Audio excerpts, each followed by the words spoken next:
Hey, everybody, welcome back to Shifts and Giggles, Conversations with Beth. I like to have really interesting conversations with wonderful people. And, you know, it's all about the shifts, the holy shifts. Oh, yeah. And I hope some of you are here for giggles too, because there's going to be lots of those today.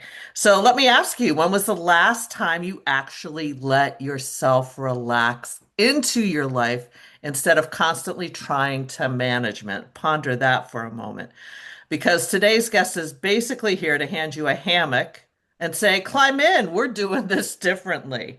I am joined by Janet Tanguay on her actual book launch day. How Woo. lucky I are know, right?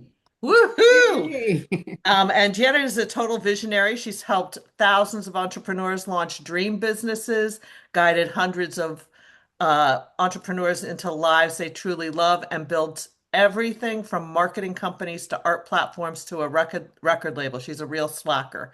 She blends intuition, strategy, and creativity in a way that makes big dreams actually happen. Her new book, Hammock Way of Life, Leaping Toward Joy, is an invitation to slow down, trust what you feel, and create a life that feels as good as it looks. So maybe take a little breath, loosen your grip a little, and let's dive into it. Yeah. Woohoo! Woohoo. I know, right? I We're am swinging in the so hammock. excited. I am I too. have to know. I have to know. As a woman who during COVID had a hammock in my living room, Yeah. Yeah. I Yeah. have to know what the hammock way of life is all about. Yeah, so it's a metaphor for living the life of your dreams, right? So, and it was named because I was working at the Capital Region Chamber of Commerce and running an entrepreneur boot camp there, and we would go around the room and everybody would tell what their dream was, and people would say, "Well, what's your dream?" And my dream was always to be in a hammock in the next few years more often, right? And so when I was thinking about leaving and launching my own business, it was a natural evolution to say my business is called the Hammock Way of Life. And a lot of advisors said, don't do that because, it sounds lazy and it sounds like whatever else. And it has been an amazing brand because every time someone sees a hammock, they think of me. And so it's been a cool journey. That's really cool. I love that. And do you like lay in a hammock a lot? A real hammock? Well, what's funny is when I go into companies to do vision boarding, I have one client who I've been into their entire company, from the board of directors to the executive team to everybody in this facility, and so they allow me to bring a hammock in because there's certain parts of vision boarding where everyone's cutting out images and there's not a lot for me to do at that point. I'm holding space, and I'm like, well, why don't you hold space in a hammock? So one time I brought it, so it's great. It's the best. A hammock. I have a portable hammock that my daughter gave me for Mother's Day about 10 years ago. It's a heavy duty stand, but it comes apart and it's got Yep. the hammock and Yeah. stuff. It's one of the best gifts I've ever gotten. I Yeah. love it. Yeah, there's a company called Yellow Leaf, and they have a hammock throne, so that's what I have on my deck. It's heavy; it's like 300 pounds and hard to move. They just resurfaced my deck, and so it was very hard to move. But it's a throne because when you lay down in a hammock, you're looking at the sky, which is nice. But sometimes you want to sit up in it, and so this Yeah, one's that's so cool. I'm gonna have twirls. So yeah. Oh my goodness, I'm gonna have to check that out. So have you always been someone who is like more relaxed about things, or did you have to find your way into it and learn it?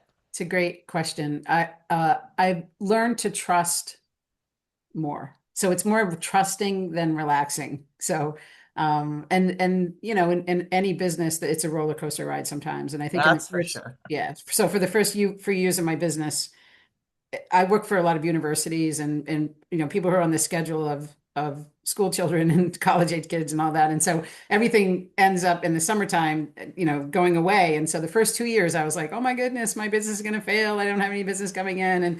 And by the third year, I just knew something always happened. A new client came in, something happened, and I just trust it now and it works. So I've found myself trusting more and more in just the power of whatever's going to happen will be. Yeah. Yeah, and I mean, I just started the book. I haven't gotten like really far, but it sounds like you grew up in a home where thinking outside the box Yeah. um and learning how to run your own business and it was just really fostered and nurtured. Yeah, my father was an entrepreneur, and my mother supported him wholeheartedly and his ventures. And so he tried beer making, and like all the beer bottles exploded in the cellar Oh my between him and their God. math. And so, and then he tried sign making, and back then it was a weird. He bought this big machine, and it had plastic in it, and it would heat up, and you'd have to put the letters perfectly down on this board, and then when it heated up he would be the one to slam it down, and if one little thing moved then he'd have to do the whole thing over again. And our job, my brother and sister and I, was to paint the letters, and they were magnetic signs that would then go on vehicles, right? So that was his another side hustle. He did snow plowing, made maple syrup, I mean all sorts of things. He had a farm, he had a garden, and so there was a farm stand, and we would sit by the roadside and sell cucumbers and tomatoes. And so from a young age, I learned to be an entrepreneur, which is fantastic. So yeah. Yeah, that's so awesome. So, what do you do with your clients? I vision board with them. Every single client that comes to me, I vision board, whether it's an So, individual, whether it's a couple. Yeah. Mhm. so can you explain to people? I mean, I think most people know what a vision board is, but You maybe would be that's just surprised. the Yeah. world that I live in. So, can Yeah. you explain to people what a vision board is? Yeah, it is the world you live in and I live in probably. But when I go into companies, some people have never done it before, which always shocks me. So I know that it has value. So it's a collection of images and words that appeal to you. You can cut them out of magazines, you can do it digitally. But basically, it's setting goals and intentions around visual images and words, and that has power. And now there's neuroscience to back it up. So what we've been able to do as a company now is to bring in neuroscience, bring in quantum physics, bring in business models, assessments on one side, which I call the science side. And then the other side is the woo side, where we bring in, right, sound healing, we bring in mindful sewing, Legos, improv, dance, cello experiences, whatever it is that is the woo of the day, tarot card readings. And so it's really how progressive is the leader and how much do they want of each one, right? And so, That's yeah, so yeah, wonderful yeah, it's and really so powerful. needed.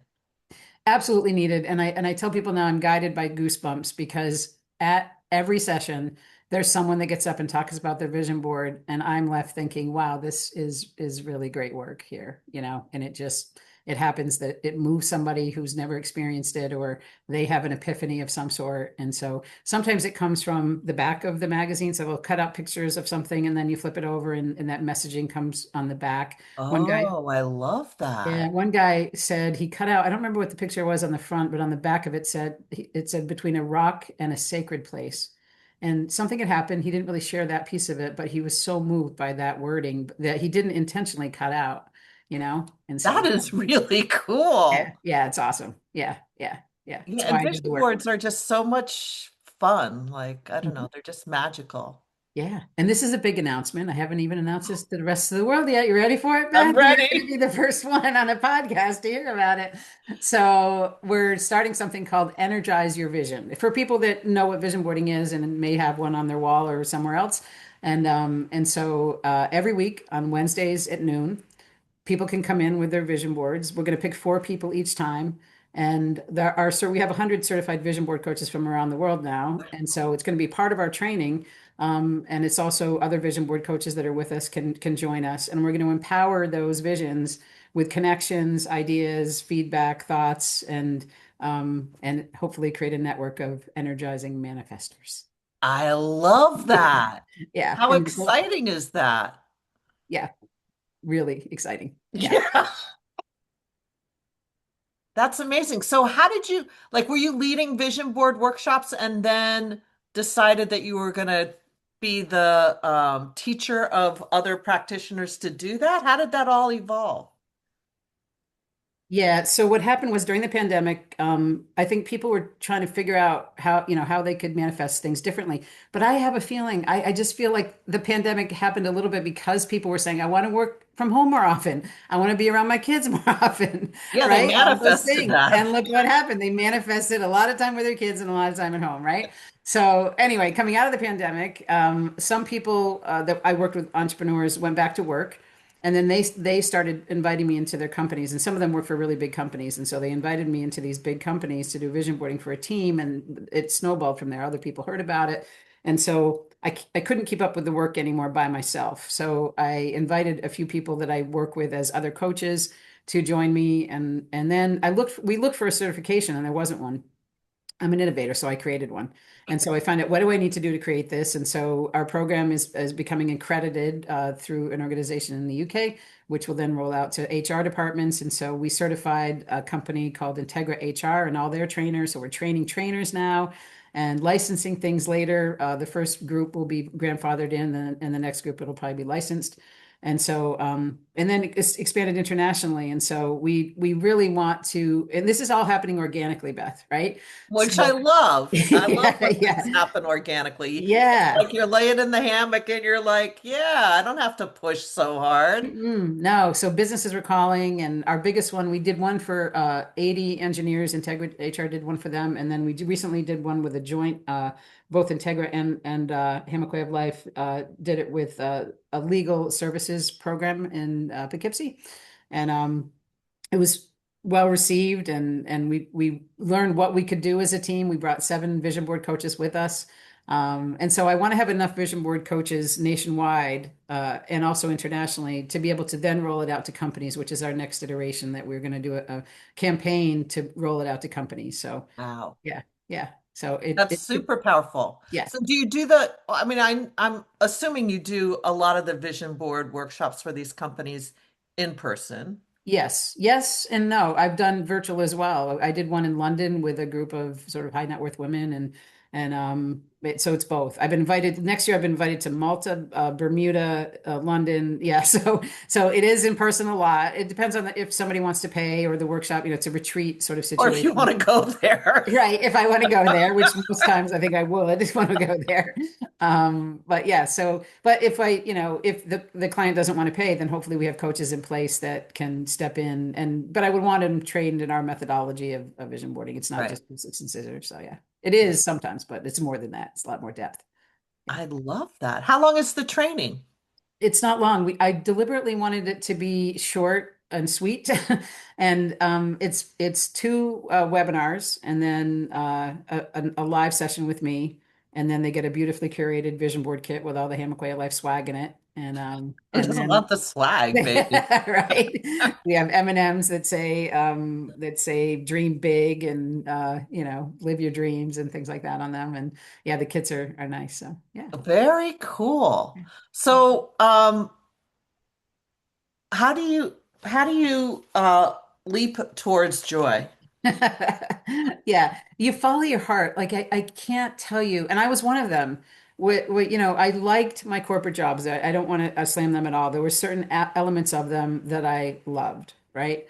And then every once in a while, I would try to bring something visionary to someone, and I'd be like, I called it like one of that gopher game where you're slamming Oh, down, right? whack-a-mole. Whack-a-mole, right? There it is, right? So I started feeling like whack-a-mole too often, right? And one of the jobs, this is funny, and I tell this story in the story, but you haven't gotten to this yet, is that I worked in banking for 4 days. And the reason I left, well, first of all, the first day of the training for banking, I've never done banking before, and I was supposed to be the manager. So there were people Oh my. that had been in banking their whole life. They had been tellers, and I was supposed to be their manager. That was strike number one. And then strike number two was the trainer didn't show up that day, the one that was supposed to train us. So somebody else came in and talked about all the ways that a bank could be robbed and you could be killed, right? And so, Welcome to our right, world. right. So that made me really nervous on the second day. And then they issued us a sweater vest on the third day. And I'm not a sweater vest kind of gal. Me neither. And only white shirts and sweater vests. So on the fourth day, it was 99 degrees outside. I'm in this really ugly sweater vest and I lost it. I was just crying in the parking lot going, I can't die in a sweater vest. You weren't feeling the joy. I was not feeling the joy. So, but I think there's a lot of people stuck in corporate positions in the same I boat, think right? that's Where true. they want, I mean, again, some people, and I don't want to, sound privileged, but people are stuck with, they have to pay, have insurance and all that stuff. I was stuck. I didn't have anybody to support me. And so, I felt stuck, but I also felt like I'm going to be more stuck if I stay here. I have to live my dreams. And so I left and I didn't have a lot. I had a little bit of support, but not a lot. And I just said, I'm going to do this. And it was fine. It's fine. The universe will catch you, right? And so, Yeah, but it's getting out of that fearful space that you have to be ready for. Yeah. yeah. And so how do you get out of the fearful place? I think you just have to leap. And you take a little bit of action, right? I So think, yeah, I mean, that's the yeah. thing about vision boards is that people are like, oh, I can just make a vision board and And that's it. It's no, no. And I tell people you have to take at least three actions of it. So if you want to have a car that you want, go test drive it. And I've done that. I'm like, oh, it's at the most expensive dealership, in Albany, and I can't go there. And so I did one day. I was like, I'm gonna go test drive this car. Well, it was the same payment as I was making a brand new car and one that I loved, right? And so, but I had this image of, oh, I, probably can't afford that because it's at the most expensive dealership. And so, and go, same with a house. You can go to an open house and you don't know. It's free to do some of these things, and you just never know what might happen. So it's well, it's taking the the, taking action piece, right? yeah, It's absolutely. it's really interesting. I Uber everywhere. And so I was in the Uber, I guess it was just last week. And the Uber driver picks me up and we got on talking about meditation or something. And then he asked me, do you know about Mel Robbins? And I'm like, yeah. And he goes, do you listen to her podcast? And I was like, I don't really listen to podcasts, which is ironic since I have one. But okay, that's another I know. story. Yeah. Um, and he said, I was just listening to this podcast. She was interviewing a Stanford luck researcher. Hmm, interesting. Wow. And I was like, what? And so he was trying to explain it to me. I said, well, let's just listen to the rest of the podcast together on a Okay. Oh, ride. that's fantastic. And it was really fascinating. This woman was a really great teacher. I think her name is Professor Tina Seelig or something. Huh, Anyway, check out the Mel Robbins podcast for this. I will. She was talking about in a metaphor. Let's see if I can do this really quickly. She was talking about how luck is around us everywhere. Hmm. Yeah. And some people are live in their house and they have the shades drawn and they're very insular and they're not looking outside for any Yeah. luck. Yeah. They're just like oblivious to it, right? Yeah. Yeah. And then other people like let the shades go up and they look outside and they see this barn off in the distance with a weather vane on it that's blowing around, right? Yeah. Blowing the luck all around. And then some people get in a hot air balloon and they go where the winds of luck are taking them. They're not really directing up, but they're just like just floating around, you Yeah. know? Yeah. And then other people get in a sailboat, they raise the sail, right? They're Yeah. going and they're directing where they're going. They're letting the winds of luck take them someplace, but they're also directing it in You're a in charge. way. Yeah. And they're Yeah. getting people on board their team that can help them get to the place. Yeah. And I Yeah. was like, that is like such a beautiful way of helping people understand that you have to show up Yeah. and you have to take action, Yeah. right? Yeah. It's really, quantum physics. Quantum physics says that all possibilities are out there and you just have to be ready to meet them. So if you're not ready to meet them, you're never going to align with those possibilities. But if you've taken the steps, if you've taken the action, if you sent that one email, if you've done that one thing, then right, then it will Yeah. happen because the universe is saying, okay, this person really wants this thing and all of that. In fact, I know I mentioned this to you before the podcast, but the week that you had your, and I'm going to get it wrong, the bonanza, Barter the Bonanza. barter bonanza was the most impactful week in my business because I met with all these spiritual people in between a million networking meetings that I do, and something shifted. Talk about shifts and giggles, right? um, that day and or that week that aligned my business in a way that it's never been aligned. But by putting those things, and again, I feel like that's one of those possibility quantum physics thing that just happened because I was connected to you and your group. So That is so beautiful. I love that. I yeah, love when that happens. yeah, yeah, Yeah, I mean, so much of life is about just showing up and taking action, saying yes. yeah.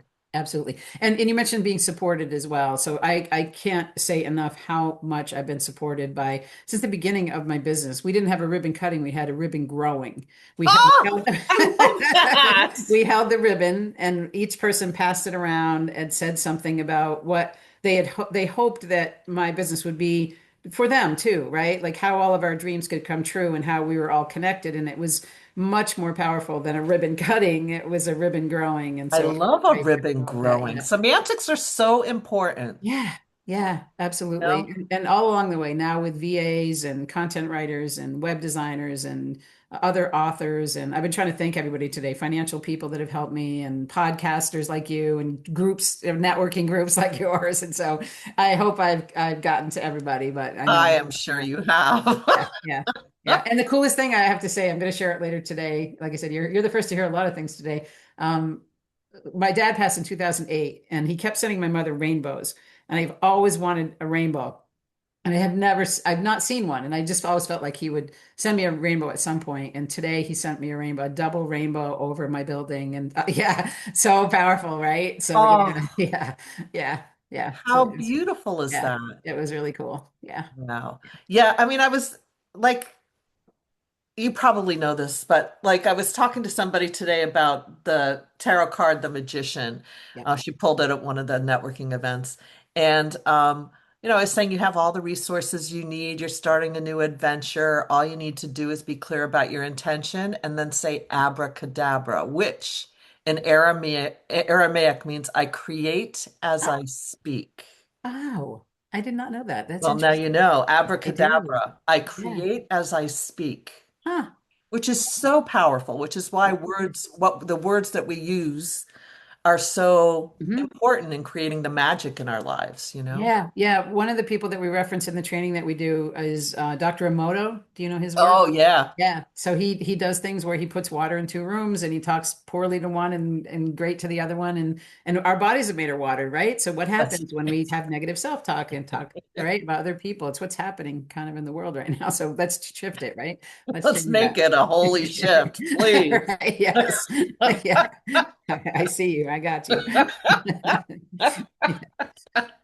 Um, so what is your big message to like on a like the big scale? What's your big message to people?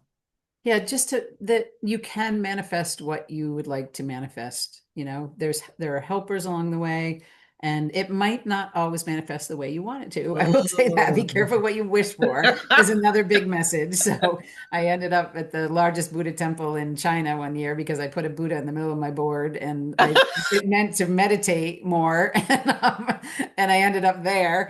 And so a couple different things. Again, you'll read it in the book, but yeah, some things have manifested differently than I had originally intended.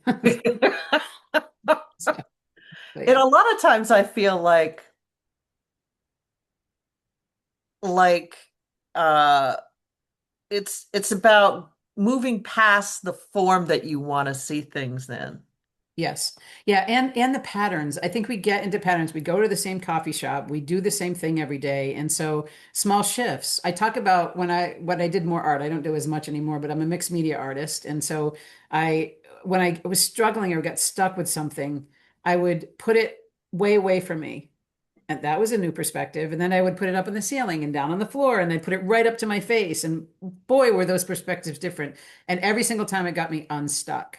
So if we did that with our own lives, right? Went somewhere Yeah. different and said hello to somebody different or somebody that doesn't look like you or get to know somebody that you may look you're scared of or something, go say hello and you don't know what's going to change. You don't know how that's You going to never feel. know. You take a different route home, Yeah. listen to a different genre of Yeah. music. Yep. So All of many it. ways to shift things up. Yes. Yes, right. Absolutely. Absolutely. And it's the smaller shifts sometimes that make the biggest impact. It doesn't That's have to so be huge. true. People think it has to be this huge leap, and it really doesn't. It can be small. No, you could sit in a different chair in your living room. Like, Right. It's I mean, true. things could be very small shifts. Absolutely. Yes. Absolutely. Yeah. All sorts of ways. So That is so cool. I love that. Where can people find you? everywhere pretty much. Hammock Way of Life.com. LinkedIn, I'm Jazzy Jan. Hammock Way of Life on Facebook, Instagram, Jazzy CEO on TikTok. Yeah, that's a lot. Is that So what people mostly call you, is Jazzy? Jazzy. Yeah, that was my art name. That is my art name. So Oh, Jazzy. that's so Yeah. cool. I Yeah. didn't know that. Yeah. And your last name is Tanguay. Tanguay. Yes, unless you're in Canada and then it's Tanguay. Okay. Well, tell me the story about that. Well, we were talking about it ahead of time. So I am related to the highest paid vaudeville singer in her day. Her name was Eva Tanguay. I've been on podcasts before where people go, "You're the wild girl," and I was like, "What? Wild girl?" And so I had no idea what they were talking about. I was a little wild during my college years, but not that wild to have a nickname for it. And so it turns out Eva Tanguay was the wild girl, and in her day, what she would do is she would come out on the days that the mill workers got paid. So I just found out she has a connection to Bedford, New Hampshire, around that area where there was a mill, and Cohoes, New York, where close to where I live. And that's how I found out about her. I was at a book signing, and people came out and said, "Are you related to Eva Tanguay?" And I didn't know at the time. So anyway, she would come out with these elaborate outfits that she hand constructed out of pennies, trees, like crazy outfits, and she would show this much ankle to the mill workers, and they threw her their paychecks at her. And so she would lift it up to her knee and they'd throw even more money at her. I think that's all she did, is just to her knee. And she got in trouble. She ended up, throwing money around like it was candy, and so she died alone in a one-room shack with newspaper clippings all around her home. And so the ending is tragic, but she was so funny. And I look a little bit like her, so hopefully I That's have a better ending. hysterical. But Well, she's you got some interesting. of her spirit for sure. Absolutely, absolutely. Especially of, inventing things and taking a different path and all of that. But yeah, so she was known as Yeah, the Lady Gaga or Madonna of her day, some people call her. I So love that. yeah, cool story. That's really cool. Yeah. Yeah, Well, yeah. I am wishing you all the best on this book. I can't wait to finish reading it. Good. The Hammock Way of Life, Leaping Toward Joy. Yeah, it's Woohoo!